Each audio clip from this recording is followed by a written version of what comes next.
ಸದ್ಗುರು ಶಿವಾನಂದಪ್ಪಂಗಳವರನ್ನ, ಸದ್ಗುರು ಪೂರ್ಣಾನಂದಪ್ಪಂಗಳವರನ್ನ,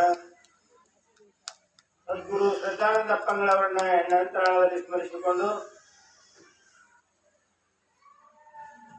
ಅಧಿಕ ಮಾಸದ ನಿಮಿತ್ತವಾಗಿ ದಿವ್ಯ ಸಾನ್ನಿಧ್ಯವನ್ನ ಕರುಣಿಸಿರುವ ಅರಳಕಟ್ಟಿಯ ಸದ್ಗುರು ನಿಜಗುಣ ಶಿವಯೋಗಿಗಳವರ ದಿವ್ಯ ಪಾದಕಮಲಗಳಿಗೆ ನಮಸ್ಕರಿಸುತ್ತಾ, ಅದೇ ರೀತಿಯಾಗಿ ಸೋಮನಕೊಪ್ಪದ ಶ್ರೀಮಠದ ಒಡೆಯರಾಗಿರ್ತಕ್ಕಂಥ ಅಭಿನವ ಶಿವಾನಂದ ಮಹಾಸ್ವಾಮಿಗಳವರಿಗೆ ನಮಸ್ಕರಿಸಿ, ಅದೇ ರೀತಿಯಾಗಿ ಯರಗೊಪ್ಪದ ಶ್ರೀಗಳಲ್ಲಿಯೂ, ವಿಜಯಾನಂದ ಶ್ರೀಗಳಲ್ಲಿಯೂ, ವೀರಪ್ಪ ಶಾಸ್ತ್ರಿಯವರಲ್ಲಿಯೂ, ಶಿವಪುತ್ರಪ್ಪ ಶಾಸ್ತ್ರಿಯವರಲ್ಲಿಯೂ, ಲಿಂಗಪ್ಪನ ಅಂಗಡಿಯವರಲ್ಲಿಯೂ, ಇನ್ಮೇಲೆ ಶರಣಮ್ಮ ತಾಯಿಯವರಲ್ಲಿಯೂ, ಶ್ರೀದೇವಿ ತಾಯಿಯವರು, ಯಲ್ಲಮ್ಮ ತಾಯಿಯವರು ಹಾಗೂ ನಿರಂಜನ ಮಾತಾ ಅವರು, ಇಲ್ಲಿ ಸೋಲಾಪುರದ ನಮ್ಮ ಶ್ರೀಗಳು, ಆ ದಂಪತಿಗಳು ಈ ತಾನೇ ಮಹಾರಾಷ್ಟ್ರದಿಂದ ಅವರು ಪರಮ ಶಿಷ್ಯರು ಬಂದಾರ. ಉಮದಿ ಸಾವುಕಾರಲ್ಲಿಯೂ ಇನ್ನೂ ಬಹಳಷ್ಟು ಮಂದಿ ಬಂದಾರ. ಬೇರೆ ಬೇರೆ ಊರುಗಳಿಂದ ಭಕ್ತ ಸಮೂಹ ಹರಿದು ಅವರೆಲ್ಲರಿಗೂ, ಅದರ ಜೊತೆಗೆ ಈ ಮುಂದೆ ಕೂಟ ಆಲಿಸ್ತಕ್ಕಂಥ ಎಲ್ಲ ನನ್ನ ತಂದೆ ತಾಯಿಗಳ ಜೊತೆಗೆ ಅಲ್ಲಿ ಜಪದಲ್ಲಿ ಮಗ್ನರಾಗಿರ್ತಕ್ಕಂಥ ಪುಣ್ಯ ಜೀವಿಗಳೆಲ್ಲರಿಗೂ ನನ್ನ ಅನಂತ ಕೋಟಿ ಪ್ರಣಾಮಗಳು. ಶಿವಸ್ವರೂಪಿಗಳೇ, ಬಹುಶಃ ಇನ್ನು ಹೇಳಬೇಕಾದ ಏನೂ ಇಲ್ಲ ಅನಿಸ್ತಾನೆ.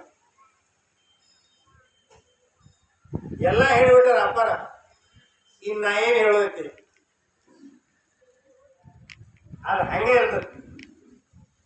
ಏನು ಇವತ್ತಿನ ವಿಷಯ ಅಂದ್ರೆ, ತನಗಿಂತ ಪ್ರಿಯವಾದ ವಿಷಯ ಒಂದುಂಟೆ, ಮತ್ತೊಂದು ಯಾವ್ದಾರ ಐತಲ್ಲ. ತನ್ನ ಪ್ರೀತಿ ತನಗೆ ಯಾವ್ದು ಇಷ್ಟ ಆಯ್ತೋಣ ಅದ ಭಾಳ ಚಂದ. ತಮಗ ಪ್ರಿಯವಾದ ವಸ್ತು ಯಾವ್ದೈತೆ ಅದಷ್ಟ ಚಲೋ, ಮತ್ತೊಂದು ಯಾವ್ದಾರ ಕಾಣ್ತಿತ್ತಂದ್ರೆ ಅದು ಚಲೋನೇ ಅಲ್ಲ.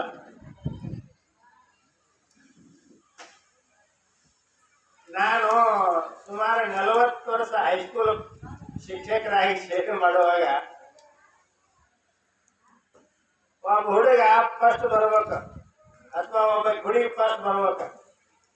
ನಮಗ ಪ್ರಿಯವಾದ ಹುಡುಗಿ ಇದ್ದಂದ್ರೆ ಅವನು ಹೊಗಳೋದು, ಮತ್ತು ನಮಗ ಪ್ರಿಯವಾದ ಅಲ್ಲದ ಹುಡುಗಿ ಫಸ್ಟ್ ಬಂದಿದ್ದಾನೆ ಅವ್ರದ್ದೇನ್ ಮಾಡ್ತಾರ, ಅಷ್ಟು ಮಾತ್ರ ಮಕ್ಕಳು ಅವಂಗ ಕಾಪಿ ಕೊಟ್ಟ. ಏನಪ್ಪ ಆ ಹುಡುಗಿ, ಆ ಮಕ್ಕಳ ಮನೆಯವ್ರ ಹುಡುಗಿ ಇಷ್ಟು ಚಂದ, ಇಷ್ಟು ಸೌಂದರ್ಯ ಐತಿ, ಇಷ್ಟು ಸೌಂದರ್ಯ ಅದ, ಏನ್ ಚಂದ ಐತಿ ಅನ್ಬೇಕು. ಆಕೆಗೆ ಪ್ರಿಯವಾದ ಹುಡುಗಿ ಅಡಿತಾಳ, 3 ಗಣಕ್ಕೆ ದೊಡ್ಡ ಕೂಡಿದ್ದಾಳ, ಚಂದ ಆಕೆ ನಡಿಗೇನು ಅದೇ ರೀತಿಯ ಮಾತಾಡೋದು. ಶಿವಸಾಂಬ ಜಯ ನಮ ಪಾರ್ವತೀಶ್ವರ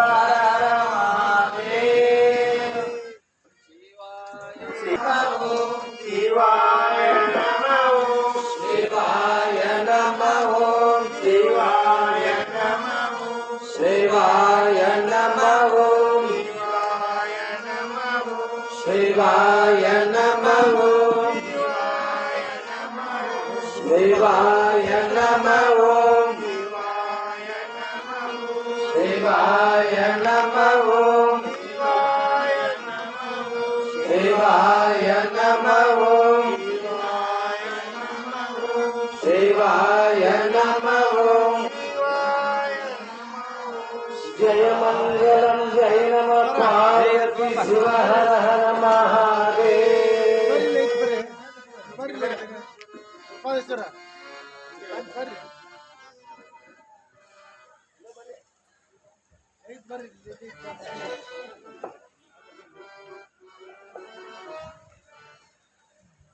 ಹೀಗೆ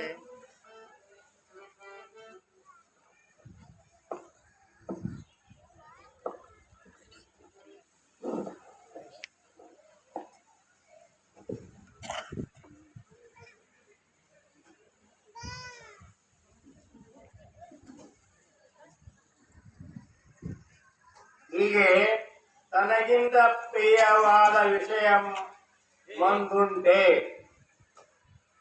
ತನಕ್ಕಿಂತಲೂ ವಿಷಯವ ಪ್ರಿಯ, ಅತ್ಯಂತ ಪ್ರಿಯವಾಗಿರ್ತಕ್ಕಂಥ ವಿಷಯ ಯಾವ್ದಾರ ಐತಾನೆ ಇಲ್ಲ. ಅಂದ್ರೆ ತನಗೆ ಬೇಕಾದ ವಸ್ತು ಇತ್ತು ಅಂದ್ರೆ ಬಹಳ ಚಂದ್ರಿ. ನೀನೊಬ್ರು ಬೇರೆ ಊರನ್ನವ್ರು ಬಂದಿದ್ರೆ ಎಷ್ಟು ಚಂದ ಅಂದ್ರೆ ಅವಾಗ ಅಲ್ಕೋ ಹಾಲಂದ್ರೆ ಬಹಳ ಪ್ರಿಯ, ಹಾಲಂದ್ರೆ ಪ್ರಿಯ ಅಲ್ಲ ಅವ. ನೋಡ್ರಿ ಎಷ್ಟು ವಿಚಿತ್ರ ಐತಿದೆ. ಸರಿ ಅಲ್ಕೋ ಹಾಲ 100 ರೂಪಾಯಿ ಇಷ್ಟ, ಅದು ಶರೀರ ಹಾಳು ಮಾಡ್ತೈತಿ, ಅದು ಅವ್ನು ಗೊತ್ತೈತಿ. ಒಬ್ರಿಗೆ ಏನ್ ಮಾಡ್ತೈತಿ ಅದು ಅವ್ನು ಗೊತ್ತೈತಿ. ಅದಕ್ಕೆ ರೊಕ್ಕ ಹೆಚ್ಚ ಅದು ಅವ್ನು ಗೊತ್ತೈತಿ. ಮನಿಯೊಳಗ ತಾಯಿ ತಂದಿ ಹೆಂಡತಿ ಮಕ್ಕಳು ಮರಿ ಒದ್ದಾಡ್ತಾವ, ಅದು ಅವ್ನು ಗೊತ್ತೈತಿ. ಆದ್ರ ಅವನಿಗೆ ಪ್ರಿಯವಾದ ವಸ್ತು ಅಲ್ಕೋ ಹಾಲನ. ಕೆಲವೊಂದು ಕಡೆ ನಿಮ್ಮ ಕಡೆ ಪಾಡ್ರಿ, ಕೆಲವೊಂದು ಕಡೆ ಹೆಂಡತಿ ಕೊಳಗೆ ತುಡುಗಿಲಿ ಗೋದಾಳಿ ಮಾಡಿ ಅವರು ಕುಡಿ ಬಂದಿರೋ ಐತಿ. ಆದ್ರ ಅಪಾರಂತ ಪುಣ್ಯಾತ್ಮರು ತಿಳುವಳಿಕೆ ಇದ್ದವರು, ಏ ತಮ್ಮ ನಿನಗೆಲ್ಲರೂ ಏನಾರ ಕಂಡಿವ ಮರ, ಅದ್ರ ಏನು ಸುಖ ಕಂಡಿ ನೀನ ನೋಡ.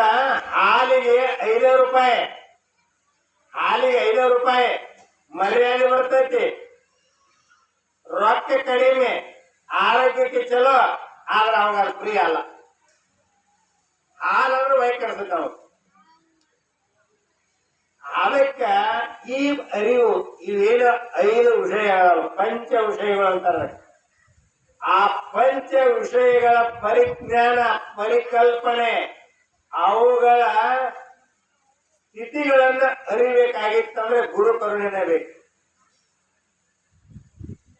ಶಬ್ದ, ಸ್ಪರ್ಶ, ರೂಪ, ರಸ, ಗಂಧ ಅಂತಕ್ಕಂಥ ವಿಷಯಗಳಿದಾವೆವು. ಈ ಪಂಚ ವಿಷಯಗಳ ಅರಿವು